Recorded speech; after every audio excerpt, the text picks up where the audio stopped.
बिस्मिल्लाहिर्रहमानिर्रहीम। जी स्टूडेंट्स, आज लेक्चर नंबर 2 स्टार्ट करते हैं, जिसके कंटेंट्स हैं applications of electrostatics, electric flux through a surface enclosing charge, Gauss's law and applications of Gauss's law. अब applications of Gauss's law 3 applications हैं, जिसकी पहली एप्लीकेशन हम आज डिस्कस करेंगे। इंशाल्लाह बाकी जो 2 एप्लीकेशंस हैं वो लेक्चर नंबर 3 से हम ऑनवर्ड वहाँ से स्टार्ट करेंगे, वो हम वहाँ पे डिस्कस करेंगे। 12.4 टॉपिक है एप्लीकेशंस ऑफ इलेक्ट्रोस्टैटिक्स। हमने इलेक्ट्रोस्टैटिक्स का प्रोसेस देखा था, इसका फिनोमेना देखा था कि इलेक्ट्रोस्टैटिक्स क्या होती है, और ये फिजिक्स की वो ब्रांच है जिसमें हम स्टेशनरी चार्जेस के बारे में स्टडी करते हैं। ठीक है, चार्जेस हमारे पास जो होते हैं वो उनकी डायनेमिक्स 2 किस्म की होती है। एक उनकी डायनेमिक्स होती है कि चार्जेस स्टेशनरी होते हैं, अपनी जगह पे रुके हुए होते हैं, वो मूव नहीं कर रहे होते हैं। और फिजिक्स की वो ब्रांच जिसमें हम ऐसे चार्जेस को स्टडी करते हैं जहाँ पे चार्जेस स्टेशनरी होते हैं, उसको हम कहते हैं इलेक्ट्रोस्टैटिक्स। और बाकी जो जब चार्जेस मूव कर रहे होते हैं तो वो फिजिक्स की ऐसी ब्रांच में डिस्कस किए जाते हैं जिसको हम मैग्नेटोस्टैटिक्स कहते हैं। ठीक है, तो इलेक्ट्रोस्टैटिक्स में की एप्लीकेशंस में आता है सबसे पहले जीरोग्राफी एंड इंक जेट प्रिंटर्स। तो xerography originated from Greek word zero means dry and graphy means writing, तो it means dry writing। तो इसकी अब प्रैक्टिकल एप्लीकेशंस में ड्राई राइटिंग का क्या मतलब है और हम उसे कहाँ यूज करते हैं, ये हम स्टेप बाय स्टेप डिस्कस करेंगे। पार्ट्स ऑफ मशीन, जो जीरोग्राफी जिसका हमने यहाँ पे ये जिक्र किया है, ये जो है ना जीरोग्राफी। अब इसके आगे पार्ट्स ऑफ मशीन्स हैं कि एक ऐसी मशीन है जिस पे हम ड्राई राइटिंग करते हैं। ठीक है, अब पार्ट्स ऑफ मशीन कौन कौन से हैं? सबसे पहले हमारे पास जो पार्ट आता है वो है aluminium cylinder coated on selenium metal, light source, lens, toner and heated rulers. अब सबसे पहले हम एल्यूमिनियम सिलेंडर को देखते हैं कि जो पूरी की पूरी मशीन का जो मेन पार्ट होता है उसको हम एल्यूमिनियम सिलेंडर कहते हैं। अब बेसिकली जो जीरोग्राफी है ये हम फोटोकॉपी मशीन को कहते हैं। ठीक है, सिंपल वर्ड्स में हम फोटोकॉपी मशीन को जीरोग्राफी कहते हैं। तो आपने फोटोकॉपी मशीन देखी भी होगी, करीब से भी देखी होगी। अब उसके जो डिफरेंट पार्ट्स हैं, उसका जो वर्किंग मैकेनिज्म है वो इलेक्ट्रोस्टैटिक पे बेस्ड है। तो सबसे पहले हम इसका जो पार्ट देखते हैं वो है aluminium cylinder coated on selenium metal. तो इसके लिए हमें सेलेनियम मेटल की प्रॉपर्टीज पहले पता होनी चाहिए कि सेलेनियम मेटल की क्या क्या प्रॉपर्टीज हैं। तो इसकी जो मेन प्रॉपर्टी है वो है फोटो कंडक्टिविटी। तो selenium metal is a photo conductor. ठीक है, अब यहाँ इसकी हमने डेफिनेशन लिखी है, photo conductor is type of material that becomes conductor when exposed to light.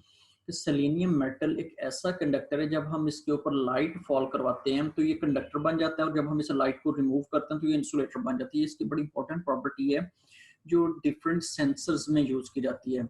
For example, हमारे पास हमने कोई ऐसी डिवाइस बनानी है जिसके अंदर हमने सेंसर यूज किया हुआ है कि जब उसको धूप में रखा जाए तो वो डिवाइस एक्टिवेट हो जाए, और जब हम उसको अंधेरे में रखें तो डिवाइस डीएक्टिवेट हो जाए। तो ऐसी डिवाइसेस के अंदर ये सेलेनियम मेटल यूज की जाती है। ठीक है, जहाँ पे जब लाइट पड़ेगी तो वो कंडक्टर बनेगा तो डिवाइस एक्टिवेट हो जाएगी, और जब हम उसी मेटल से लाइट को रिमूव कर दें तो उसमें से क्या होगा कि वो इंसुलेटर बन जाएगी। उसमें से लाइट जब रिमूव होगी तो वही जो सेलेनियम मेटल है वो इंसुलेटर बन जाएगी। इस प्रोसेस को हम कहते हैं फोटो कंडक्टिविटी, और ऐसे ही हम मटेरियल्स को कहते हैं फोटो कंडक्टर। तो ये एक सिंपल सी एग्जांपल हमने डिस्कस करनी है यहाँ पे। ये लेट्स सपोज हमारे पास एक शीट है। ठीक है, अब इस एग्जांपल को आपने जरा इस तरह से कंसीडर करना है कि जिस तरह आपके इस शीट की डिफरेंट लेयर्स हैं। एक नीचे ब्लैक लेयर है, इसके ऊपर ब्लू कलर की लेयर है, और ब्लू कलर की लेयर के ऊपर हमने ये कुछ लाइनें लगाई हुई हैं। ठीक है, डॉटेड लाइंस हैं। तो इसको आप इसी तरह कंसीडर कर सकते हैं जिस तरह आपके पास केक होता है, उसकी डिफरेंट लेयर्स होती हैं। नीचे एक लेयर होती है, उसके ऊपर एक और लेयर होती है, केक के ऊपर एक और, फिर उसके ऊपर एक और लेयर होती है। तो इस तरह डिफरेंट किस्म की लेयर्स होती हैं। तो एग्जैक्टली इसी तरह की हम एग्जांपल यहाँ पे भी डिस्कस कर रहे हैं। सबसे पहले नीचे ये एल्यूमिनियम शीट है। ठीक है, ये ब्लैक कलर से जिसको मैंने हाईलाइट किया हुआ है, ये इसको मैंने यहाँ पे भी लिखा हुआ है, ये Al मींस एल्यूमिनियम। ये इसके ऊपर ब्लू कलर की लेयर है जिसको हमने सेलेनियम मेटल से जो है वो डिनोट किया हुआ है, और सेलेनियम लेयर के ऊपर जो है ये डॉटेड लाइंस हैं ब्लैक कलर में।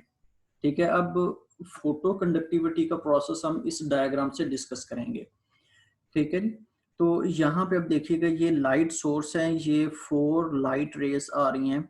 यहाँ पे आके इसके ऊपर पड़ रही हैं, ठीक है। ये मैंने नाम दिए हैं ताकि हमें आइडेंटिफाई करने में आसानी रहे। ये जो रे नंबर 1 है, ये 2 है, ये 3 है और ये 4 है।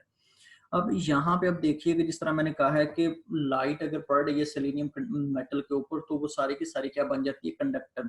अब यहाँ पे देखिएगा, ये नीचे एल्यूमिनियम है, ये ब्लैक कलर में, और ब्लू कलर में सेलेनियम मेटल है, ठीक है। और ये पॉजिटिवली चार्ज है। ये सबसे इंपॉर्टेंट पॉइंट है कि selenium metal is plus charge, ठीक है। तो ये अब ब्लू कलर में जो सेलेनियम मेटल हमने कोट की हुई है, इसके ऊपर ये ब्लैक डॉटेड लाइंस में ये हमने कोई राइटिंग की हुई है, ठीक है। कुछ भी हमने लिखा हुआ है या कुछ, सिर्फ आप यही कंसिडर कर लें ब्लैक लाइंस हैं। तो अब अगर लाइट यहाँ से आ रही है तो लाइट पूरे के पूरे शीट के ऊपर पड़ेगी, डॉटेड लाइंस पे पड़ेगी, और जो ब्लैंक स्पेसेस हैं इन डॉटेड लाइंस के दरमियान वहां पर भी पड़ेगी। अब देखिएगा कि नीचे एल्यूमिनियम है और ऊपर सेलेनियम है। Aluminium is a pure conductor, ठीक है। एल्यूमिनियम बड़ा अच्छा कंडक्टर है, इसमें से एक्सेस अमाउंट ऑफ इलेक्ट्रॉन्स होते हैं, फ्री इलेक्ट्रॉन्स होते हैं इसमें। और जो सेलेनियम के बारे में मैंने कहा, ये क्या है, इसके ऊपर प्लस चार्ज है, ठीक है। सेलेनियम के ऊपर प्लस चार्ज है, और इसके नीचे जो है ये एल्यूमिनियम है जिसमें एक्सेस अमाउंट ऑफ इलेक्ट्रॉन्स मौजूद हैं। तो जैसे ही लाइट सोर्स इस सेलेनियम के ऊपर पड़ेगी, पर्टिकुलरली इसकी ब्लैंक स्पेसिस में, ये जहां पे ये कर्सर मूव कर रहा है, जहां पे डॉटेड लाइंस नहीं है, ये वाली स्पेस, ठीक है, यहाँ पे डॉटेड लाइंस नहीं। जब यहाँ पे सेलेनियम लाइट पड़ेगी तो क्या होगा, ये वाला पार्ट इसका कंडक्टर बन जाएगा, और जैसे ही कंडक्टर बनेगा तो नीचे से एल्यूमिनियम के जो इलेक्ट्रॉन्स हैं वो इसके साथ मिलकर इस पार्ट को न्यूट्रल कर देंगे। ये जहाँ पे ब्लैंक स्पेस है, ब्लैंक शीट है, ठीक है, ये वाली स्पेस। नीचे दोबारा से मैं एक दफा बता देता हूँ, जहाँ पे लाइट सोर्स है वो लाइट क्या होगी, लाइट इस सेलेनियम मेटल के ऊपर पड़ रही है, तो सेलेनियम मेटल को क्या होना चाहिए, कंडक्टर होना चाहिए। तो सेलेनियम मेटल के ऊपर जब लाइट पड़ेगी तो वो जहां जहां पे लाइट पड़ रही है वो पार्ट इसका कंडक्टर बन जाएगा। जैसे ही कंडक्टर बनेगा तो बेस से, यहाँ से बेस का मतलब है नीचे एल्यूमिनियम जो शीट है, वहां से जो फ्री इलेक्ट्रॉन्स हैं वो सेलेनियम मेटल की जानब मूव करना शुरू कर देंगे और उसको न्यूट्रल कर देंगे। अच्छा, अब यहाँ पर तो एक पार्ट ये हो गया। अब सेकंड जो इसका पार्ट है वो इस तरह से है कि जहाँ पे ब्लैक लाइंस हैं, अगर वहां पे लाइट पड़ेगी तो फिर क्या होगा। तो ये बात आप लोग ध्यान से सुनिएगा कि जहाँ पे ब्लैक डॉटेड लाइंस हैं, अगर सेलेनियम मेटल वहां पे पड़ेगी तो वहां पे लाइट अब्सॉर्ब हो जाएगी, ठीक है। जब लाइट अब्सॉर्ब होगी तो सेलेनियम मेटल जो है वो कंडक्टर नहीं बन सकेगा, और सेलेनियम मेटल अगर कंडक्टर नहीं बनेगा तो एल्यूमिनियम इलेक्ट्रॉन जो डॉटेड लाइंस वाला जो एरिया उसको न्यूट्रलाइज नहीं कर सकेंगे। तो एज ए रिजल्ट हमारे पास क्या होगा, जो डॉटेड लाइंस हैं ये सारी की सारी पॉजिटिवली चार्ज हो जाएंगी, ये सारी की सारी इनके ऊपर पॉजिटिव चार्ज रहेगा। अच्छा, ये बात आप लोग जरा ध्यान से सुनिए कि पॉजिटिव चार्ज पूरी की पूरी शीट के ऊपर हमने स्प्रेड किया हुआ है, ठीक है। अब लाइट जो ब्लैंक स्पेसिस है वहां पे जब लाइट पड़ेगी तो सिर्फ उनको न्यूट्रल करेगी, जो डार्क लाइंस हैं या जो डॉटेड लाइंस हैं, क्योंकि वो न्यूट्रल नहीं हो पाएंगी ब्लैक लाइंस, क्योंकि जो ब्लैक कलर है ये लाइट को अब्सॉर्ब करता है। इसलिए अमूमन एक एग्जांपल मैं आपको देता हूँ कि सर्दियों में कहा जाता है जो डार्क कलर के क्लॉथ्स हैं वो यूज करने चाहिए, क्योंकि वो जितना डार्क कलर होगा उतनी लाइट को अब्सॉर्ब करेगा, ठीक है। तो इसीलिए जो डार्क कलर है ये बेस्ट अब्सॉर्बर है, तो ये लाइट को अब्सॉर्ब करेगा, रिफ्लेक्ट नहीं करेगा। तो एज ए रिजल्ट क्या होगा, लाइट सारी की सारी ब्लैक कलर में अब्सॉर्ब हो जाएगी, और सेलेनियम जो मेटल है वो न्यूट्रल नहीं हो पाएगी, और सेलेनियम मेटल न्यूट्रल नहीं होगी, और जो एल्यूमिनियम के इलेक्ट्रॉन्स हैं वो भी जो डार्क स्पेसेस हैं उसको न्यूट्रल नहीं कर सकेंगे, ठीक है। तो एज ए रिजल्ट जो डार्क कलर की लाइंस हैं इनके ऊपर पॉजिटिव चार्ज इसी तरह ही रहेगा। ये हम दूसरी डायग्राम में देखते हैं इस तरह से। अब देखिएगा, ये जितनी की जितनी ब्लैंक स्पेस है ये सारी की सारी न्यूट्रल है, और जितनी भी ये डॉटेड लाइंस हैं इनके ऊपर पॉजिटिव चार्ज आया हुआ है, ठीक है। ये दोबारा से इसका जरा स्ट्रक्चर देख लीजिएगा। एल्यूमिनियम जो शीट है वो हमने नीचे रखी हुई है, सेलेनियम की कोटिंग इसके ऊपर हमने की हुई है, या सेलेनियम शीट इसके ऊपर रखी हुई है, और उसके ऊपर हमने ये राइटिंग की हुई है, ये वाली, ठीक है। तो फिर इसका हमने जो प्रीवियस स्लाइड में सारा मैकेनिज्म डिस्कस कर चुके हैं। तो एज अ रिजल्ट हमारे पास इस तरह ये चार्ज जो लाइंस हैं वो आ जाएंगी। अब ये यूज की जाती हैं फोटोकॉपी मशीन के अंदर, इनका बड़ा इंपॉर्टेंट रोल है, ठीक है। ये अब हम इसका प्रॉपर मैकेनिज्म देखते हैं, वर्किंग मैकेनिज्म ऑफ स्टीरोग्राफी या फोटोकॉपी। अच्छा, अब ये देखिएगा, ये पेज है, page to be copied face down. अब ये वाला जो ग्रीन कलर में जो पेज है इसने कॉपी होना है, ठीक है, या इसकी हमने कॉपी करनी है।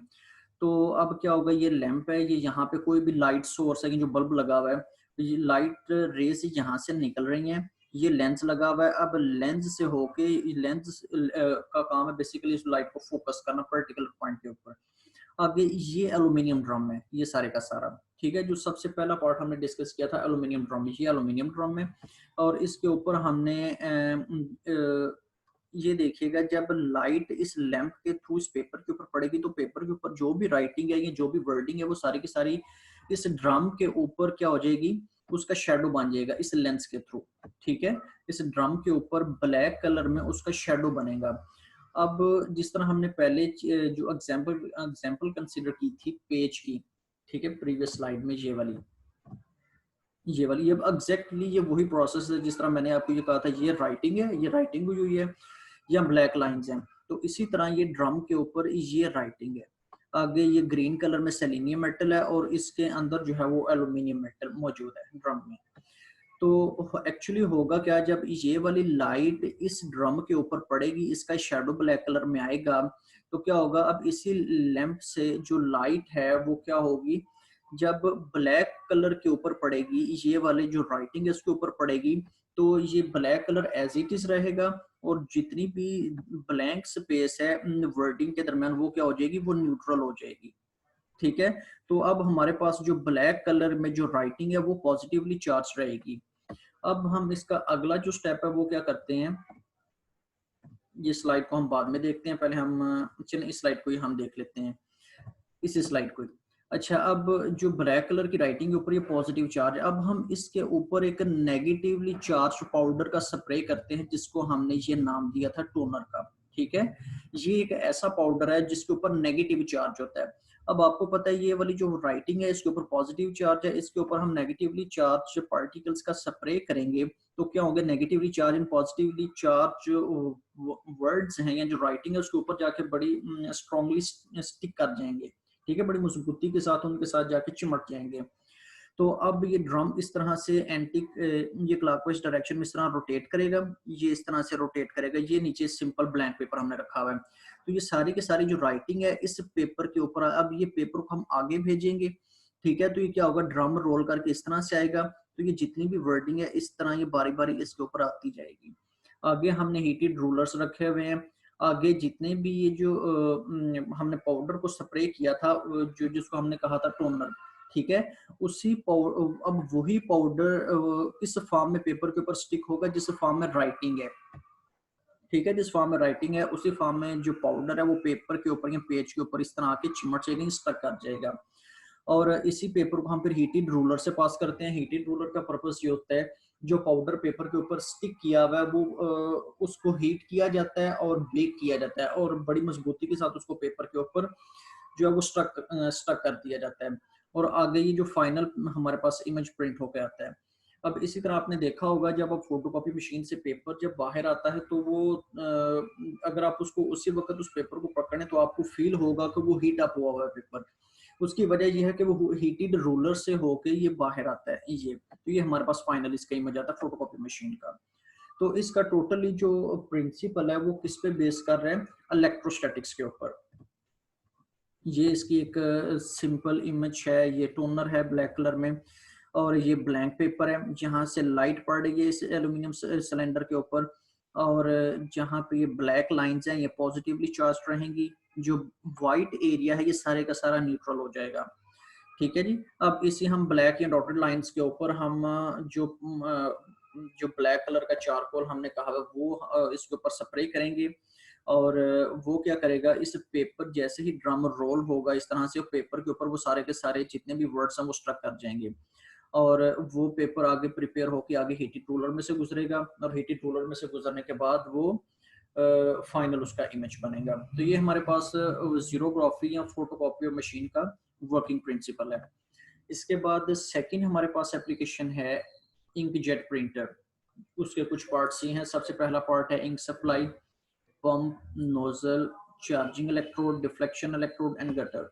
ये इसके 6 बेसिक पार्ट्स हैं।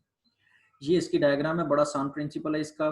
लेकिन ये बेसिक प्रिंसिपल इसका बड़ा इजी है, लेकिन एक्चुअल में एग्जैक्टली इस तरह नहीं होता। इसमें कुछ और भी प्रिंसिपल्स जो है वो कुछ छोटी मोटी और भी चीज़ें यूज़ की जाती हैं, ठीक है। लेकिन इसका जो ओवरऑल जो बेसिक प्रिंसिपल है फिजिक्स के रिस्पेक्ट से, वो यहाँ पे डिस्कस हम करेंगे आज। यहाँ से हम स्टार्ट करते हैं। इंक रिजर्वायर, ये हमारे पास एक बॉक्स है जहाँ पे इंक होती है, ठीक है। आपको भी पता होगा प्रिंटर का एक पोर्शन ऐसा होता है जहाँ पे इंक स्टोर की जाती है। अगर इंक वो खत्म हो जाए तो आप प्रिंट नहीं कर सकते किसी भी पेज को, ठीक है। तो ये इसका मेन पार्ट है। इंक रिजर्वायर, यहाँ पे इंक स्टोर की जाती है, आगे पाइप के थ्रू इंक भेजी जाती है इंक नोजल में। नोजल का काम ये है कि ये स्प्रे करता है इंक को in form of small droplets, ठीक है। तो ये छोटे छोटे, इस ये एक बड़ा नोजल होता है, इसके अंदर छोटे छोटे नोजल्स लगे होते हैं, और ये 1 सेकंड में जो एस्टिमेटेड जो ड्रॉपलेट्स हैं 40,000 ड्रॉपलेट्स को स्प्रे करवाया जाता है यहाँ से, ठीक है। सॉरी, 1 मिनट में इनमें 40,000 जो ड्रॉपलेट्स हैं उनको एमिट करवाया जाता है यहाँ से। अब ये जो रेड कलर की बीम है ये इंडिकेट कर रही है कि ये ड्रॉपलेट्स जो हैं वो आगे पास हो रहे हैं, कि बीम की फॉर्म में आगे ट्रेवल कर रहे हैं। चार्जिंग इलेक्ट्रोड्स आगे लगे होते हैं। इनका मकसद ये होता है कि ये ड्रॉपलेट्स की जो बीम यहाँ से गुजर रही है उसको चार्ज करते हैं depending upon the requirement of our procedure, ठीक है। कि हम उससे प्रिंट क्या करवाना चाह रहे हैं, या अगर प्रिंट नहीं करवाना चाह रहे तो ये चार्जिंग इलेक्ट्रोड उस वक्त हमारे पास जो है वो काम करेंगे। आगे चार्जिंग इलेक्ट्रोड हमारे पास लगे हुए हैं। अब इनका काम ये होता है, अगर हमने किसी भी चीज का इमेज प्रिंट अगर करवाना है तो ये चार्जिंग इलेक्ट्रोड क्या हो जाएंगे, हम इसको ऑफ रखेंगे। ये चार्जिंग इलेक्ट्रोड उस वक्त काम नहीं करेंगे। जब चार्जिंग इलेक्ट्रोड ऑफ होंगे तो ये बीम न्यूट्रल होके यहाँ से गुजर जाएगी सीधी। अब इसकी क्या वजह है कि अगर हम चार्जिंग इलेक्ट्रोड को ऑफ क्यों रखेंगे? अगर चार्जिंग इलेक्ट्रोड ऑन हो जाते हैं तो ये बीम जो न्यूट्रल नहीं रहेगी, इसके ऊपर कोई चार्ज आ जाएगा। आगे ये डिफ्लेक्टिंग प्लेट्स हैं, जब चार्ज्ड बीम इन डिफ्लेक्टिंग प्लेट्स के दरमियान से गुजरेगी तो वो उसको डिफ्लेक्ट करवा देगी किसी भी डायरेक्शन में, ठीक है।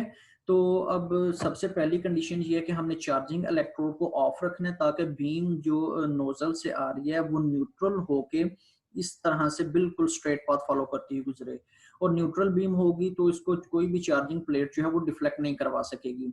तो इसी तरह हमारे पास जो इमेज है वो किसी भी लेटर का वो इस तरह से प्रिंट हो जाता है पेपर के ऊपर। और इसका जो कमांड है वो कंप्यूटर से दी जाती है कि आपने क्या चीज प्रिंट करवानी है, ठीक है। डिफ्लेक्टिंग प्लेट्स को जो और चार्जिंग इलेक्ट्रोड को जो कमांड दी जाती है वो कंप्यूटर सॉफ्टवेयर से दी जाती है कि आपने क्या चीज प्रिंट करवानी है। तो अगर आप कोई स्पेसिफिक पोर्शन पेपर पे प्रिंट नहीं करवाना चाहते तो उस वक्त क्या होगा, अब कंप्यूटर फिर दोबारा से कमांड देगा इस चार्जिंग इलेक्ट्रोड को। चार्जिंग इलेक्ट्रोड क्या करेंगे कि चार्जिंग इलेक्ट्रोड उस वक्त एक्टिवेट हो जाएंगे, ठीक है। जब चार्जिंग इलेक्ट्रोड ऑन हो जाएंगे, एक्टिवेट हो जाएंगे तो बीम क्या हो जाएगी, चार्ज हो जाएगी। अब वही चार्ज बीम जब इन डिफ्लेक्टिंग प्लेट्स में से गुजरेगी तो क्या करेंगे, डिफ्लेक्टिंग प्लेट्स उस बीम को डिफ्लेक्ट करवा देंगे इस डायरेक्शन में, ठीक है। लेट सपोज ये चार्जिंग इलेक्ट्रोड ने नेगेटिव चार्ज कर दिया बीम को। अब ये नीचे पॉजिटिव चार्ज है, तो जब ये नेगेटिवली चार्ज बीम दरमियान में से गुजरेगी इन प्लेट्स में तो जो पॉजिटिवली चार्ज प्लेट होगी उसकी जानब डिफ्लेक्ट हो जाएगी इस तरह से। और यहाँ पे हमने इसको पोर्शन स्टोर किया हुआ है जिसको हम एक्स्ट्रा इंक जो है वो इसके अंदर डाल देते हैं, इसको हम गटर कहते हैं, ठीक है। तो जो भी लेटर हमने प्रिंट नहीं करवाना होता उसको उसकी जो इंक होती है या जो उसके ड्रॉपलेट्स होते हैं वो इस ये जो गटर है यहाँ पे स्टोर करवा दिए जाते हैं, और यहाँ से दोबारा से इंक रिजर्वायर में भेज दिए जाते हैं, और यहाँ से दोबारा से वो प्रोसेस जो है वो ऑनवर्ड चलता रहता है। तो ये एक इंकजेट प्रिंटर का वर्किंग प्रिंसिपल है। तो इसमें जो फिजिक्स पॉइंट ऑफ व्यू से, फिजिक्स के रिस्पेक्ट से ये दो ही चीजें हैं, ये चार्जिंग इलेक्ट्रोड है और ये डिफ्लेक्शन प्लेट्स हैं, ठीक है। ये चार्जिंग इलेक्ट्रोड क्या करती हैं, अगर इसको चार्ज कर दिए जाते हैं, जो कि जो चार्जिंग का प्रोसेस है वो इलेक्ट्रोस्टैटिक में आता है, और इलेक्ट्रोस्टैटिक की एप्लीकेशन ही हम डिस्कस कर रहे हैं। इसीलिए हमने यहाँ पे कहा कि inkjet printer is an application of electrostatics, ठीक है, क्योंकि उसमें इलेक्ट्रोस्टैटिक का प्रोसेस यूज हो रहा है इन दो पार्ट्स के अंदर। इसके बाद 12.5 टॉपिक है इलेक्ट्रिक फ्लक्स। इलेक्ट्रिक फ्लक्स क्या होता है, number of field lines passing through certain area is called electric flux. ये तो हमने इलेक्ट्रिक फ्लक्स का जिक्र किया। हम फ्लक्स को जनरल तरीके से डिफाइन करते हैं कि फ्लक्स क्या होता है। फ्लक्स होता है कोई भी किसी भी चीज की क्वांटिटी एक पर्टिकुलर एरिया में से गुजर रही हो तो उसको हम कहते हैं कि वो उसका फ्लक्स है। मिसाल के तौर पर अगर कोई सिग्नल है रोड के ऊपर लगा हुआ, अब एक तरफ से लोग जो है वो गुजर रहे हैं, ठीक है, तो अब आप ये देख लीजिएगा कि आपने एक पर्टिकुलर डोर लगाया हुआ है रोड के ऊपर, दरवाजा लगाया हुआ है, तो उस दरवाजे में से कितने लोग एक सेकंड में गुजर रहे हैं, ठीक है, कितने लोग उस दरवाजे में से गुजर रहे हैं उसको हम कहेंगे कि वो उसका वो लोगों का फ्लक्स है। इसी तरह आपने घरों में खिड़कियां या विंडोज लगाई होती हैं, तो उस विंडो में से कितनी एयर पास हो रही है वो एयर का फ्लक्स है, ठीक है। तो इसी तरह अब इलेक्ट्रिक फील्ड ऑफ लाइंस किसी भी एरिया में से गुजरेंगी, ये एरिया है, ठीक है, और ये ब्लू कलर में इलेक्ट्रिक फील्ड ऑफ लाइंस है। इलेक्ट्रिक फील्ड ऑफ लाइंस क्या होती हैं, जिस तरह हमने पहले डिस्कस किया था कि एक पॉजिटिव चार्ज है और उस पॉजिटिव चार्ज में से जो इलेक्ट्रिक फील्ड ऑफ लाइंस जो है वो आउटवर्ड डायरेक्शन में निकल रही होती हैं, तो उसको हम कहेंगे वो इलेक्ट्रिक वो उसका इलेक्ट्रिक फील्ड है या इलेक्ट्रिक फील्ड ऑफ लाइंस है। तो इसी तरह जो ब्लू कलर में ये जो है ये इलेक्ट्रिक फील्ड ऑफ लाइंस है इसकी, और ये हमने कोई भी शीट है या कोई पेपर है या कोई इस तरह की कोई बड़ी थिक चीज है जो हमने कोई थिक मेटल शीट है जो हमने उसके सामने रखी हुई है, और जितनी भी इलेक्ट्रिक फील्ड ऑफ लाइंस हैं वो इसमें से गुजरेंगी तो हम कहेंगे वो उसका फ्लक्स है, ठीक है। तो फ्लक्स के लिए किन चीजों को, दो चीजों का होना जरूरी है, इलेक्ट्रिक फील्ड ऑफ लाइंस का और एरिया का। अगर एरिया ना हो, हाली इलेक्ट्रिक फील्ड ऑफ लाइंस गुजर रही हो, तो हम फिर भी ये कहेंगे कि वो, तो हम फिर ये नहीं कहेंगे कि वो उसका फ्लक्स है, ठीक है, फिर वो उसका फ्लक्स नहीं होगा। या हाली एरिया रख दें, इलेक्ट्रिक फील्ड ऑफ लाइंस नहीं है, तो फिर भी वो उसका फ्लक्स नहीं होगा। फ्लक्स के लिए दो चीजों का होना जरूरी है, एक उसका एरिया है और दूसरी उसकी इलेक्ट्रिक फील्ड ऑफ लाइंस है, ठीक है। ये दो जो है वो रिक्वायरमेंट्स वो फुलफिल करती हैं इलेक्ट्रिक फ्लक्स को। इसकी मैथमेटिकल फॉर्म हम देखते हैं, तो मैथमेटिकल फॉर्म किसकी इक्वल होती है, फाई से हम इसको डिनोट करते हैं, phi is equal to E dot A, ठीक है। ये ई इलेक्ट्रिक फ्लक्स है और ए इज द एरिया, और आपको पता है जो डॉट प्रोडक्ट है ये हमने फर्स्ट ईयर में पढ़ा था, वो किसके इक्वल होता है, ई ए कॉस थीटा। इसकी हम रीजन भी देखेंगे कि जो डॉट प्रोडक्ट है उसको हम ई ए कॉस थीटा से क्यों लिखते हैं, ठीक है, ये साइन थीटा से क्यों इंडिकेट नहीं करते, तो ये नेक्स्ट डायग्राम इंशाल्लाह आएगा। अभी हम इसके यूनिट से देखते हैं, यूनिट किसके इक्वल होते हैं। अच्छा, अब इलेक्ट्रिक फ्लक्स के यूनिट किस किस के इक्वल होंगे, इलेक्ट्रिक फील्ड के मल्टीप्लाई बाय एरिया के। तो इलेक्ट्रिक फील्ड के यूनिट किसके इक्वल होते हैं, इलेक्ट्रिक फील्ड किसके इक्वल होती है, फोर्स पर यूनिट चार्ज। इसके यूनिट क्या हो जाएंगे, न्यूटन पर कूलम, फोर्स के Newton divided by coulomb, coulomb ऊपर जाके क्या हो जाएगा, कूलम इनवर्स। तो इलेक्ट्रिक फील्ड के यूनिट क्या है, न्यूटन पर कूलम। एरिया के यूनिट क्या होते हैं, मीटर स्क्वायर। तो फाई के फ्लक्स के यूनिट क्या हो जाएंगे, ई डॉट ए के, इस सिर्फ हम इसको ई के यूनिट को और ए के यूनिट को मल्टीप्लाई कर देंगे तो क्या आ जाएगा, न्यूटन पर कूलम मीटर स्क्वायर, ठीक है। ये फ्लक्स के यूनिट्स आ जाएंगे। अच्छा, अब हमारे पास फ्लक्स के लिए दो जो है वो कंडीशंस होती हैं। सबसे पहली कंडीशन ये है कि मैक्सिमम फ्लक्स, और दूसरी कंडीशन है मिनिमम फ्लक्स। अब हम देखते हैं कि मैक्सिमम फ्लक्स कब होगा। in maximum flux area is perpendicular to electric field lines। कि मैक्सिमम फ्लक्स कब होगा, जब आपने जो एरिया है उसको इलेक्ट्रिक फील्ड ऑफ लाइंस के बिल्कुल सामने रखा हुआ है, उसके परपेंडिकुलर रखा हुआ है, ठीक है।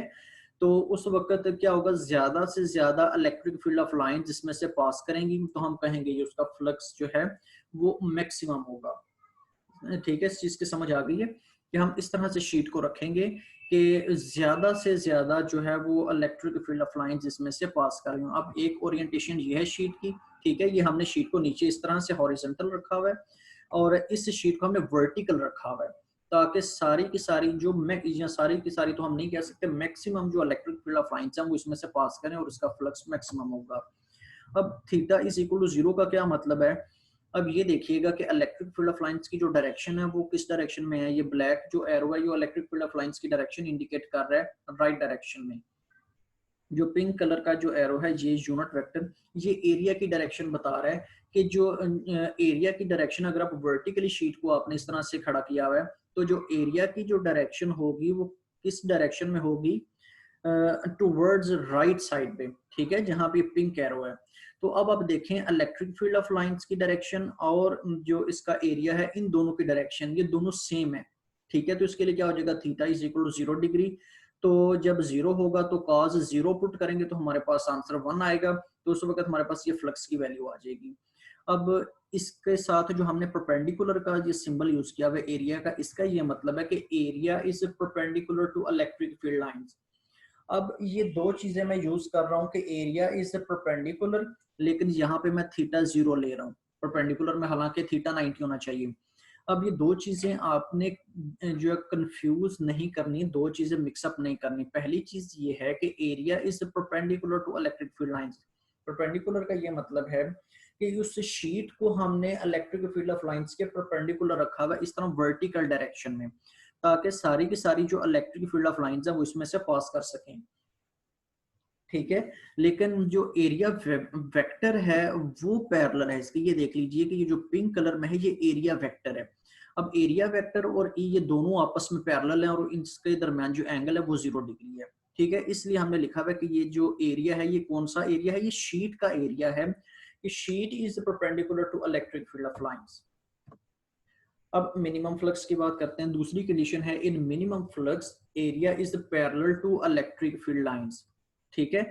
अब ये देख लीजिए कि ये जो एरिया है ये वाला कि जो शीट है ये इलेक्ट्रिक फील्ड लाइंस के पैरेलल है कि इलेक्ट्रिक फील्ड लाइंस इस डायरेक्शन में गुजर रही हैं और इस शीट को हमने हॉरिजॉन्टली इस तरह रखा हुआ है। अब सारी की सारी या तो ऊपर से गुजर जाएंगी एरिया के या नीचे से गुजर जाएंगी।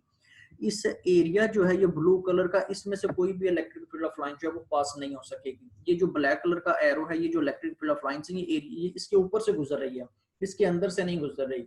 तो अगर कोई भी इलेक्ट्रिक फील्ड ऑफ लाइंस इस एरिया में से नहीं गुजरेगी तो उस वक्त उसका फ्लक्स 0 के इक्वल होगा।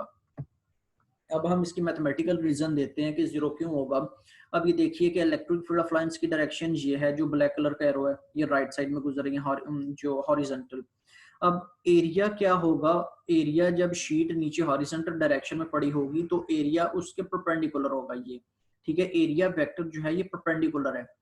तो अब हमने देखना है कि अगर हम फ्लक्स की ये इक्वेशन यूज करें ई ए कॉस थीटा, तो यहाँ पे देखें दोनों के दरमियान एंगल क्या बन रहा है 90। तो cos 90 पुट करेंगे तो हमारे पास cos 90 0 के इक्वल होता है। तो ये सारे का सारा फ्लक्स जो है ये 0 आ जाएगा। अब ई ए पैरेलल का यही मतलब है कि एरिया जो है इस शीट का वो पैरेलल है इलेक्ट्रिक फील्ड ऑफ लाइंस के, ठीक है। Area is parallel to electric field of lines. तो पैरेलल के केस में हमारे पास एरिया वेक्टर जो होगा वो परपेंडिकुलर हो जाएगा और उन दोनों के दरमियान एंगल क्या होगा 90।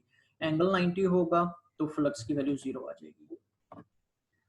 अच्छा, अब हमारे पास अगर एरिया जो है ना उसके पैरेलल है और ना उसके परपेंडिकुलर है, वो कोई एंगल बना रहा है इस तरह से, ठीक है। वो अगर हमने उस शीट को थोड़ा सा टेढ़ा कर दिया, टिल्ट कर दिया, तो अब ये देखिएगा एरिया वेक्टर हमेशा जो है वो सरफेस के परपेंडिकुलर होता है। ये देखिएगा ये इसका एरिया वेक्टर है ये। अब इस शीट को हमने टेढ़ा किया हुआ, अब ये देखिए इलेक्ट्रिक फील्ड ऑफ लाइन सारी की सारी आ रही हैं और उसमें से पास भी कर रही हैं। अब इसके फ्लक्स को हम किस तरह से कैलकुलेट करेंगे, अब ये देखिएगा ये इलेक्ट्रिक फील्ड ऑफ लाइंस की डायरेक्शन तो वही है जो ये वाली है, ठीक है। ये इलेक्ट्रिक फील्ड ऑफ लाइन है और एरिया जो है इसका उसकी ये वाली डायरेक्शन है। अब इन दोनों के दरमियान ये एंगल थीटा बन रहा है, उस एंगल थीटा को हम यहाँ पुट करेंगे।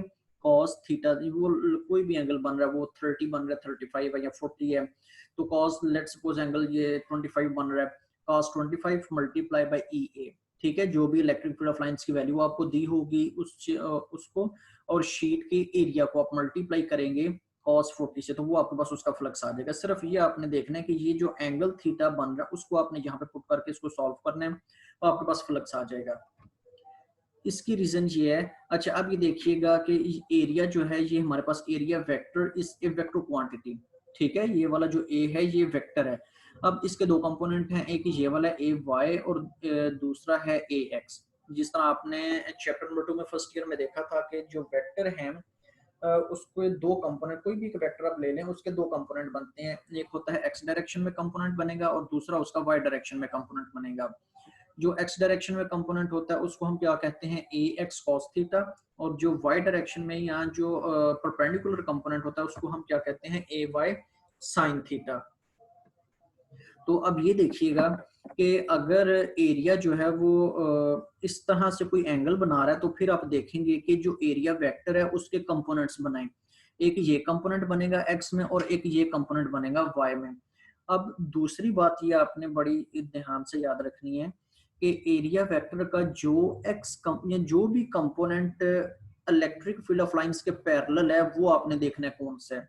अब ये देखिए इसके दो कंपोनेंट हैं, ये एक्स कंपोनेंट है और ये वाई कंपोनेंट है। अब एरिया का x component electric field of line के पैरेलल में उसकी डायरेक्शन में है, तो आप एरिया के एक्स कंपोनेंट को या ए एक्स को ई से मल्टीप्लाई करेंगे। ठीक है, ये फ्लक्स किसके इक्वल है, flux is equal to E multiply by component of area vector in direction of electric flux. तो वो कौन सा है, वो एक्स कंपोनेंट है। ठीक है, जो एक्स कंपोनेंट है वो इसके पैरेलल है इलेक्ट्रिक फील्ड ऑफ लाइंस के। तो हमने ए एक्स को मल्टीप्लाई किया ई से, तो अब आपको पता है ए एक्स किसके इक्वल होता है, ए कॉस थीटा, ए वाई ए साइन थीटा के इक्वल होता है। ये मैंने दोनों इसलिए लिख लिए ताकि आपने फर्स्ट ईयर में पढ़े में और आपको याद आ जाए कि दो कंपोनेंट किसके इक्वल होते हैं, ए एक्स ए कॉस थीटा, ए वाई ए साइन थीटा। फ्लक्स किसके इक्वल हो जाएगा, ए कॉस थीटा के आपने जो ए एक्स है वो किसके इक्वल है, ए कॉस थीटा, उसको यहाँ पे आप लिख लें ए कॉस थीटा, मतलब इस ए एक्स की जगह पे आप ये लिख लें मल्टीप्लाई बाय ये इलेक्ट्रिक फील्ड, ये तो इन दोनों को मल्टीप्लाई करेंगे ई ए कॉस थीटा। तो ये आपके पास जो फ्लक्स है वो किसके इक्वल आ गया, ई ए कॉस थीटा। तो थीटा की जगह पे आप वो एंगल पुट करेंगे जो आपको एंगल गिवन होगा, या अगर आप ये एंगल मालूम कर लें कितना है ये वाला, तो आप इस थीटा में वो एंगल पुट करेंगे और इलेक्ट्रिक फील्ड ऑफ लाइंस को एरिया को मल्टीप्लाई करेंगे तो हमारे पास टोटल फ्लक्स आ जाएगा कि टोटल कितना फ्लक्स इसमें से पास कर रहा है इस एरिया में से। ठीक है, तो ये आपका फ्लक्स का टॉपिक जो है वो कवर हो गया। ये इसकी तीन डायग्राम्स हैं। ये पहली इसकी डायग्राम है जब एरिया जो है वो परपेंडिकुलर है but area vector is parallel. ठीक है, ये जो ब्लैक कलर में जो छोटा सा पैच है ये एरिया वेक्टर है। अब ये देखें डॉटेड ब्लैक डॉटेड लाइन में एरिया वेक्टर है और जो रेड कलर में है ये क्या, इलेक्ट्रिक फील्ड ऑफ लाइन। अब ये दोनों एक दूसरे के क्या है, ये पैरेलल हैं।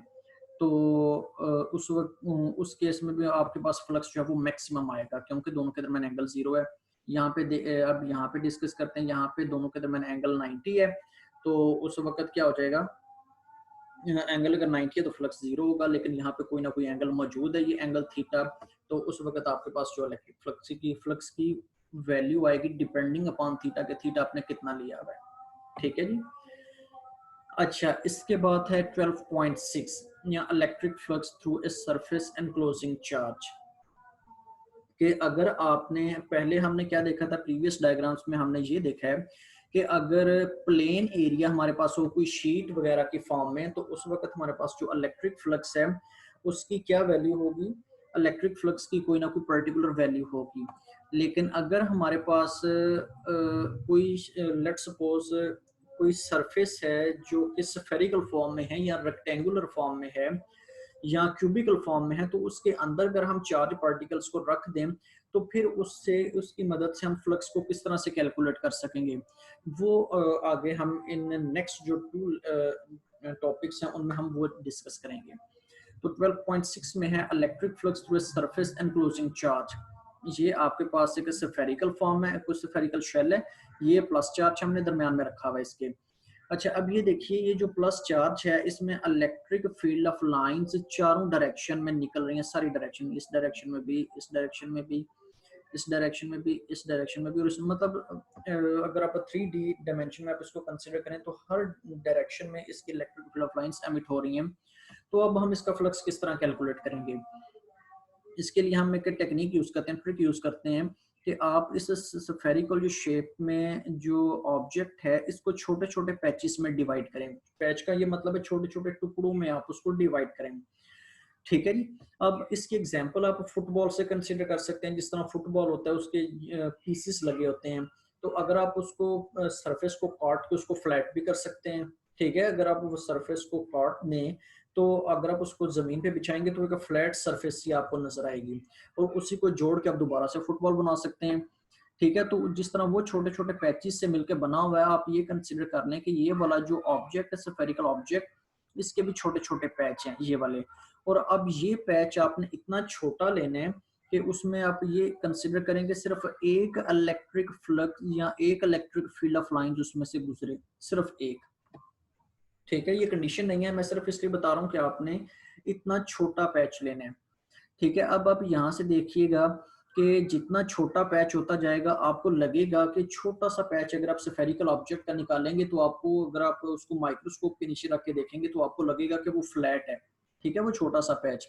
इसकी एग्जांपल हम इस तरह से कंसिडर कर सकते हैं, जिस तरह हमें पता है कि जमीन जो है वो स्फेरिकल ऑब्जेक्ट में है, वो गोल है, ठीक है, वो राउंड फॉर्म में है। तो उस वक्त हमें पता चलेगा जब हम बहुत ज्यादा बुलंदी पे जाके देखेंगे तो हमें ऐसा लगेगा कि नीचे जो जमीन है वो एक गोलाई की फॉर्म में आ रही है, गोल है।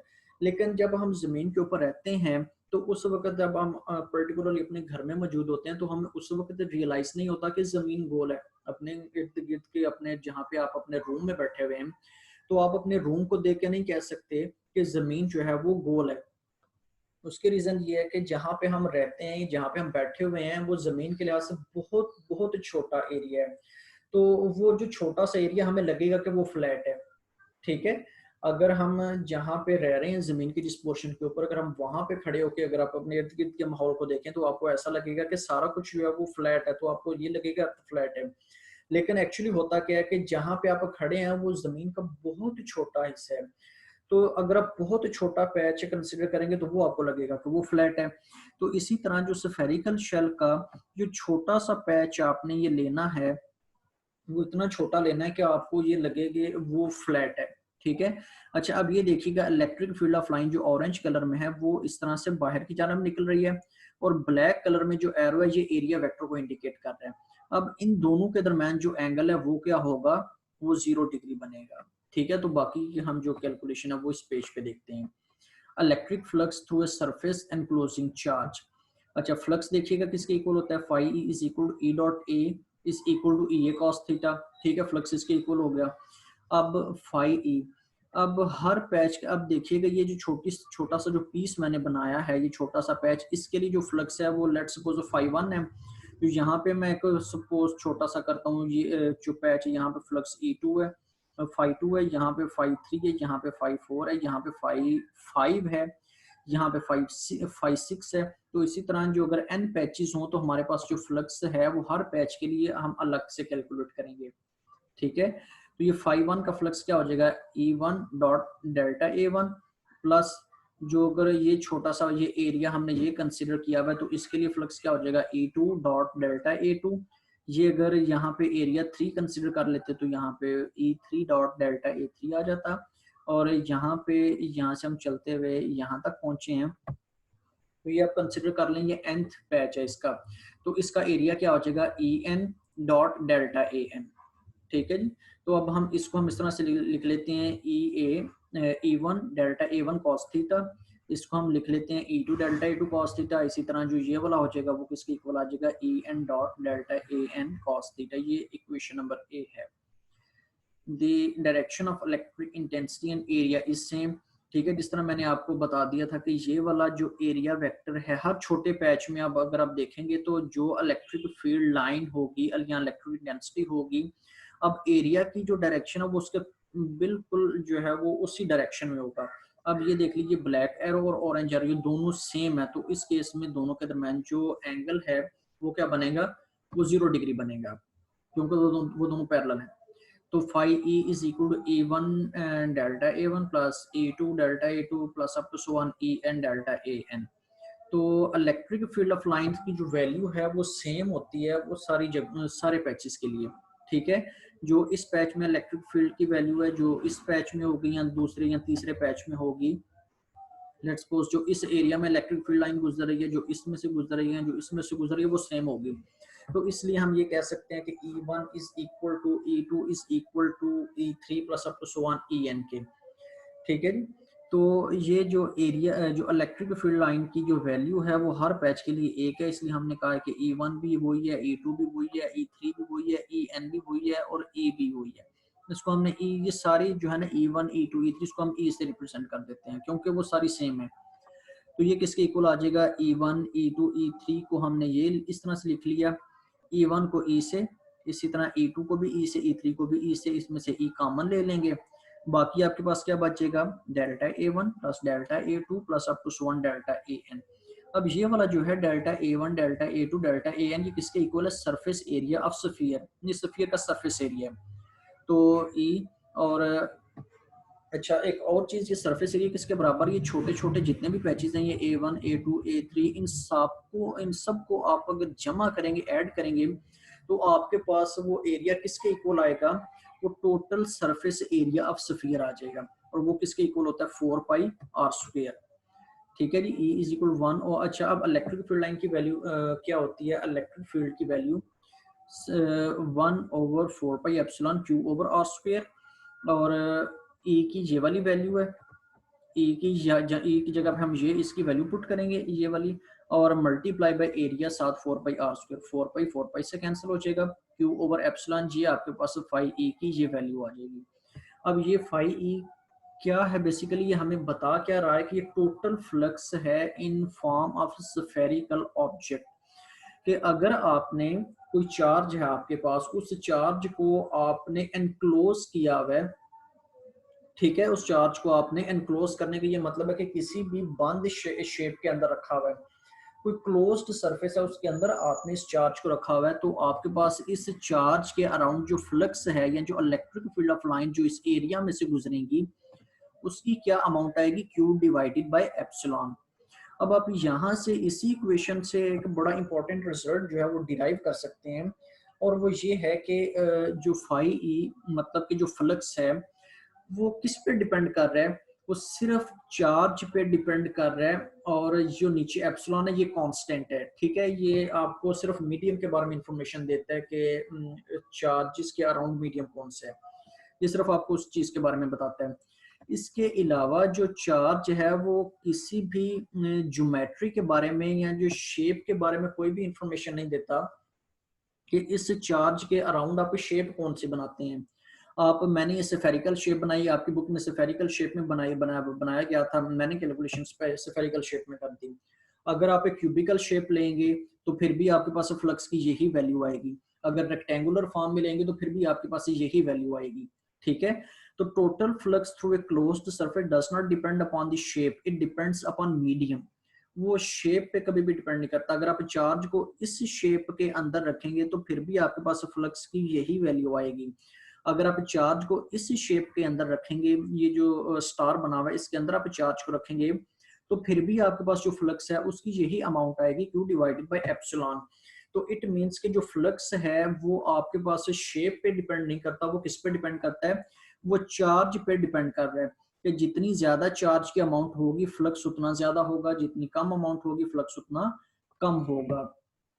तो ये यहाँ पे हमने एक पॉइंट जो है वो डिराइव किया कि ये जो फ्लक्स है, अगर आप कोई भी चार्ज पार्टिकल है उसको आप किसी क्लोज्ड सरफेस में रखते हैं, तो उस चार्ज पार्टिकल का जो फ्लक्स है वो किस पे डिपेंड करता है? चार्ज की अमाउंट पे डिपेंड करेगा, वो उसकी ऑब्जेक्ट की शेप पे डिपेंड नहीं करेगा कि शेप उसकी जो भी हो। ठीक है जी। अच्छा, इसके बाद 12.7 टॉपिक है गॉसेस लॉ। अब गॉसेस लॉ भी हमारे पास एक फ्लक्स की ही फॉर्म है कि हम चार्जेस का फ्लक्स कैलकुलेट करते हैं। दी इसकी पहले डेफिनेशन देखते हैं और फिर इसकी डेरिवेशन में जाएंगे। The flux through any closed surface is equal to 1 over epsilon times the total charge enclosed in it. कि टोटल फ्लक्स जो है वो हमारे पास किसके बराबर है? Total charge divided by epsilon. जो हमने ये रिजल्ट डिराइव किया है ये वाला, कि ये भी वही है कि अगर एक चार्ज पड़ा हो तो उस चार्ज की अमाउंट आ जाएगी डिवाइडेड बाय एप्सिलॉन। और ये बड़ा चार्ज क्या इंडिकेट कर रहा है? अगर हमारे पास कोई ऑब्जेक्ट है, ये वाली, लेट्स सपोज ये आपके पास एक कोई ऑब्जेक्ट है, अब इस ऑब्जेक्ट में एक ये आपके पास चार्ज पार्टिकल है, एक ये वाला है, एक ये, मतलब इसके अंदर मैंने 5 जो चार्जेस हैं उनको इंसर्ट किया हुआ है, उसको रखा हुआ है 5 चार्जेस को। अब ओवरऑल जो फ्लक्स होगा वो किसके इक्वल होगा? कि उन चार्जेस को आप जमा कर दें, अगर वो सारे एक जैसे चार्जेस हैं तो उनकी जितनी भी मैग्नीट्यूड बनेगी, मिसाल के तौर पर जो ये वाला चार्ज है जो Q1 है, ये 1 माइक्रोकूलम है या 2 है, ये 3 है, ये 4 है या 5 है, तो इन सबको आप जमा कर दें तो जितना भी चार्ज बनेगा उसकी अमाउंट को आप यहाँ पे रखेंगे। ठीक है, टोटल चार्ज का वर्ड यहाँ पे यूज किया गया, उसका यही मतलब है कि जितने भी चार्जेस हैं उन सब का सम ये वाला है, total charge divided by epsilon. Epsilon is just a constant, जिस तरह मैंने आपको पिछली स्लाइड में बताया कि इसका फ्लक्स के अंदर कोई पर्टिकुलर रोल नहीं होता। वैसे ये मीडियम के बारे में इंफॉर्मेशन देती है कि अगर चार्जेस के बारे में जो मीडियम आपने इर्द गिर्द रखा हुआ है, चार्ज को स्पेस में रखा हुआ है या पानी में रखा हुआ है या एयर में रखा हुआ है, तो उसके लिए इसकी वैल्यू चेंज होती रहेगी, ठीक है। लेकिन ये क्यों आपको क्या बता रहा है, total charge enclosed in it, कि ये वाली जो शेप है इसके अंदर टोटल चार्ज कितने हैं, ठीक है जी। तो अब हम गॉसिस लॉ सिर्फ आपको एक डेरिवेशन देता है कि अगर आपके पास एक क्लोज्ड ऑब्जेक्ट है उसके अंदर आपने मल्टीपल चार्जेस रखे हुए हैं, तो उसके लिए आपके पास टोटल फ्लक्स की क्या वैल्यू आएगी। Suppose point charges Q1, Q2, Q3, Q4, Q5 are uniformly distributed in arbitrary shape close surface. Arbitrary shape का ये मतलब है, या यहाँ आर्बिट्रेरी शेप एक ऐसी शेप होती है कि जिसकी कोई पर्टिकुलर शेप नहीं होती, ठीक है। जिस तरह आपके पास एक स्फेरिकल शेल है, वो तो आपको पता है कि वो एक स्फीयर की फॉर्म में है, या एक क्यूबिकल शेप है, वो आपको क्यूब की फॉर्म में नजर आएगी, रेक्टेंगुलर शेप आपको रेक्टेंगल की फॉर्म में नजर आएगी। लेकिन जो एक रैंडम शेप होती है उसको हम आर्बिट्रेरी शेप कहते हैं, जिसकी कोई पर्टिकुलर शेप नहीं है, जिसको हम पर्टिकुलर कोई नाम नहीं दे सकते, ठीक है जी। तो फाई ई इज इक्वल, अब टोटल फ्लक्स हम देखते हैं किसके इक्वल है इस शेप के अंदर। अब Q1 चार्ज का फ्लक्स किसके इक्वल हो जाएगा, Q1 डिवाइडेड बाय एप्सिलॉन, वो हम इसी इक्वेशन से लिखेंगे, ये phi is equal Q divided by epsilon, ठीक है जी। तो पहला जो चार्ज है उसका फ्लक्स किसके इक्वल है, Q1 डिवाइडेड बाय एप्सिलॉन। जो दूसरा चार्ज है उसका फ्लक्स किसके इक्वल है, Q2 divided by epsilon plus up to 1। अगर n चार्जेस हैं तो उनका फ्लक्स किसके इक्वल हो जाएगा, Qn डिवाइडेड बाय एप्सिलॉन। अब 1 ओवर एप्सिलॉन कॉमन ले लें क्योंकि ये सब में कॉमन आ रहा है, बाकी Q1 plus Q2 plus Q1 plus Q2 plus up to 1 Qn। अब 1 ओवर एप्सिलॉन ये इसी तरह आ जाएगा, बाकी Q1 Q2 Q3 ये टोटल चार्ज हैं, ठीक है। ये Q1 Q2 Q3 ये जितना भी चार्जेस को आप जमा करें तो आप उसको यहाँ पे लिख लें टोटल चार्ज। और वो टोटल चार्ज किसके इक्वल है, कैपिटल Q के। तो capital Q divided by epsilon. तो इट मींस जो आपके पास जो गॉसिस लॉ की डेरिवेशन है वो भी यही आपको बताती है कि अगर कोई भी क्लोज्ड ऑब्जेक्ट है या स्फेरिकल शेल है, उसके अंदर आपने जितने चार्जेस भी डिस्ट्रीब्यूट किए हुए हैं उनको उनकी अमाउंट डिवाइडेड बाय एप्सिलॉन, ये आपके पास गॉसिस लॉ की डेरिवेशन आ जाती है। तो टोटल फ्लक्स किसके इक्वल हो जाएगा, total charge divided by epsilon.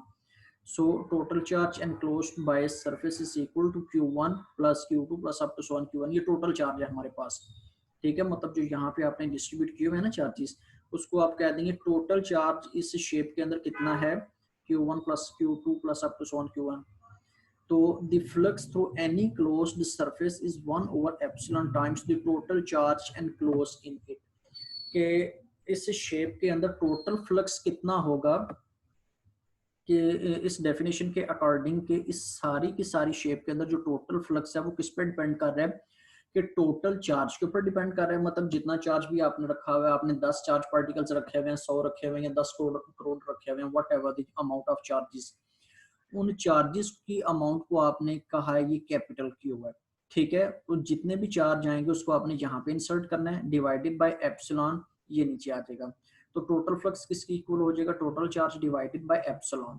ये गॉसिस लॉ इस चीज को एक्सप्लेन करता है। इसके बाद applications of Gauss's law. Gauss's law की एप्लीकेशंस हैं, intensity of field inside a hollow charge sphere. दूसरी इसकी एप्लीकेशन है electric intensity due to infinite sheet of charge. तीसरी है electric intensity between two oppositely charge plates. अब बारी बारी आप इसकी हम एप्लीकेशन डिस्कस करेंगे। तो सबसे पहली इसकी एप्लीकेशन है intensity of field inside hollow charges sphere, hollow charge sphere. तो अगर आपके पास एक हॉलो चार्ज है, हॉलो चार्ज स्फीयर है, मतलब एक स्फेरिकल शेल है जिसके ऊपर आपने चार्ज इस तरह से डिस्ट्रीब्यूट किया हुआ है, ये वाला, ठीक है। कोई भी मेटल या लोहे का कोई बॉल है जिसकी सरफेस पे आपने प्लस चार्ज डिस्ट्रीब्यूट किया हुआ है, दरम्यान में आपने एक चार्ज Q प्लस Q रखा हुआ है प्लस का। अब इससे रिलेटेड जो है आपने फ्लक्स कैलकुलेट करना है कि आपके पास इस चार्ज पार्टिकल का फ्लक्स क्या होगा। अच्छा, अब इसकी डेरिवेशन आप इस तरह से देखते हैं, ये डायग्राम भी मैंने दोबारा से बनाई है ये वाली। ये जो चार्ज स्फीयर है इसके ऊपर प्लस चार्ज हमने डिस्ट्रीब्यूट किया हुआ है। ये जो डॉटेड लाइन में है ये एक शेप है जिसको हम, या सरफेस, उसको हम गॉसियन सरफेस कहते हैं। अच्छा, गॉसियन सरफेस का क्या मतलब है, या इसका पहले हमने जिक्र नहीं किया पिछली प्रीवियस स्लाइड्स में। गॉसियन सरफेस बेसिकली इस पर्पस के लिए यूज की जाती है कि आपने कोई भी चार्ज किसी भी चार्ज पार्टिकल का फ्लक्स कैलकुलेट करना है तो उसके अराउंड आप जो शेप बनाते हैं उसको गॉसियन सरफेस कहते हैं। जो ये शेप मैंने बनाई थी ये गॉसियन सरफेस है इसकी, ठीक है, ये वाली। और अगर हम ये वाली इसके फॉर्म इस की शेप की बात करें तो ये चार्ज पार्टिकल है, इसका फ्लक्स कैलकुलेट करने के लिए मैंने ये शेप इसके अराउंड कंसीडर की। ये स्फेरिकल सरफेस है, ठीक है। तो इसको हम कहेंगे ये जो ब्लू कलर में स्फेरिकल सरफेस ये गॉसियन सरफेस है। इसका मकसद ये होता है, यहाँ पे ये देखते हैं। अब गॉसियन सरफेस का पर्पस ये होता है कि अगर हमने फ्लक्स कैलकुलेट करना है ना किसी भी चार्ज पार्टिकल का, तो जितना फ्लक्स उसके चार्ज पार्टिकल में से एमिट होगा वो सारे का सारा जो फ्लक्स है वो इस स्फीयर में से गुजरेगा, वो उस शेप में से गुजरेगा। तो हमारे लिए जो कैलकुलेशन है वो आसान हो जाएगी, वो ईजी हो जाएगी। तो इसकी हम देखते हैं कि हम कैलकुलेशन किस तरह से करेंगे। तो आर प्राइम जो है ये रेडियस है गॉसियन सरफेस का। अब गॉसियन सरफेस आप ये याद रखिएगा कि हमेशा चार्ज पार्टिकल्स के बाहर हम कंसीडर करते हैं, लेकिन ये एक स्पेसिफिक केस है जिसमें हम गॉसियन सरफेस चार्ज पार्टिकल्स के अंदर कंसीडर करें। अब ये देखिए चार्ज सारे के सारे बाहर हैं और गॉसियन सरफेस हमने अंदर कंसीडर की हुई है, ठीक है। ये एक स्पेसिफिक केस है, हर केस में ऐसा आप नहीं करेंगे। अच्छा, R prime is less than R. अब ये देखिएगा आर प्राइम जो है वो गॉसियन सरफेस का रेडियस है और ये जो आर है ये मेटल स्फीयर का रेडियस है, ये मेटल स्फीयर का रेडियस है यहाँ से लेके यहाँ तक। तो ये हमने देख लिया R prime is less than R. अच्छा, अब हमने फ्लक्स कैलकुलेट करना है कि ये इन चार्जेस का फ्लक्स क्या है, ये वाले phi e is equal to q divided by epsilon, this is equation number 1। If Q is equal to 0 प्रोटीन इक्वेशन नंबर 2। अच्छा, अब ये देखिएगा कि गॉसियन सरफेस के अंदर चार्ज होना चाहिए फ्लक्स कैलकुलेट करने के लिए, ठीक है। ये फिक्रा मैं दोबारा से रिवाइज करती हूँ, बहुत इंपॉर्टेंट सेंटेंस है ये। अक्सर वाइवा में इंटरव्यूज में इस तरह के क्वेश्चन पूछे जाते हैं, तो उस वक्त ये चीज़ आपको पता होनी चाहिए कि हम किसी भी गॉसियन सरफेस के अंदर चार्ज को कंसिडर करते हैं उसका फ्लक्स कैलकुलेट करने के लिए, ठीक है। अगर आपने फ्लक्स कैलकुलेट करना है ना उस चार्ज पार्टिकल का तो उसको गॉसियन सरफेस के अंदर आप रखेंगे, ना कि गॉसियन सरफेस के बाहर। लेकिन यहाँ पे हमने कंसीडर किया हुआ है कि ये चार्जेस गॉसियन सरफेस के बाहर हैं, ठीक है। तो इसलिए मैं कह रहा हूँ Q इज इक्वल टू 0, मतलब इस सरफेस के अंदर कोई भी चार्ज नहीं है। ये जो डॉटेड लाइन में गॉसियन सरफेस के अंदर कोई चार्ज नहीं है, सारे के सारे चार्जेस इसके बाहर हैं। तो इसलिए चार्जेस सरफेस के अंदर होने चाहिए, जो डॉटेड सरफेस है ना गॉसियन सरफेस, इसके अंदर चार्ज होने चाहिए। अब चूंकि इसके अंदर कोई चार्ज नहीं है, सारे चार्जेस बाहर हैं, इसलिए हम ये लिख देंगे Q इज इक्वल टू 0। तो इस इक्वेशन में Q 0 पुट करेंगे तो आपके पास फ्लक्स क्या आ जाएगा, फ्लक्स 0 आ जाएगा। ये इक्वेशन नंबर 2 है। तो अब यहाँ पे एक और भी फ्लक्स की इक्वेशन हमने इलेक्ट्रिक फ्लक्स की पढ़ी थी, phi E is equal to E dot A. जो 12.6 टॉपिक है इलेक्ट्रिक फ्लक्स का, उसमें हमने जो डिराइव की थी इक्वेशन ई डॉट ए वो इसके बराबर है। अब 2 और 3 इक्वेशन का कंपैरिजन करें, इसका और इसका आप कंपैरिजन करें, वो किसके इक्वल हो जाएगा, E dot A is equal to 0। और आप ये देखिए ना इक्वेशन नंबर 2 और 3 का आप कंपैरिजन करें, इनकी right hand side sorry left hand side बराबर है तो राइट हैंड साइड भी बराबर होगी। Compare equation 2 and 3 E dot A is equal to 0। अब ये देखिएगा कि यहाँ तो अब ये दो फैक्टर है, E dot A is equal to 0, इनमें जहाँ ए 0 हो वो 0 ए से मल्टीप्लाई होकर 0 आंसर दे, या फिर एरिया 0 हो वो ई से मल्टीप्लाई होकर आंसर 0 दे।